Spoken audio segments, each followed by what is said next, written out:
បងរំភើបញាប់ពេញបេះដូងគ្រាដំបូងអូនប្រាប់ថាស្នេហ៍គ្មានអ្វីអាចប្រៀបផ្ទឹមបានទេមាសស្នេហ៍អើយបងស្រឡាញ់អូនណាស់ពេលអូនស្នេហ៍បងធ្វើអ្វីក៏ត្រូវតែឥឡូវមិនដេញផ្ទុយស្រឡះមាសស្នេហ៍អើយបងផ្គប់ចិត្តអូនណាស់មិនដេចវល់លាក់នៅមិនពេញចិនដាឬអូនមាននាងថ្មីដឹងទេស្រីបងស្ទើរខ្សែមរណាអស់សង្ឃុំនៅក្នុងរឿងស្នេហា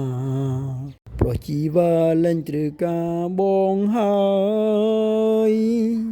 ពេលអូនមានអ្នកថ្មីបងធ្វើអ្វីក៏ខុសកុំហោះទៀងអងធ្លាំងលើបងតើអូនឈឺចាប់ទេ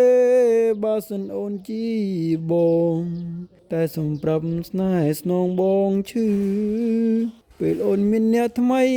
មិនដេចក៏ស្រីមកឌឺ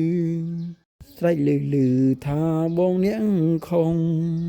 បើចង់បែកប្រាំបងមកចង់បងអងចិត្តហើយប្រាប់មកចង់ថាប្រងនាងនេះអស់ដំឡៃហើយ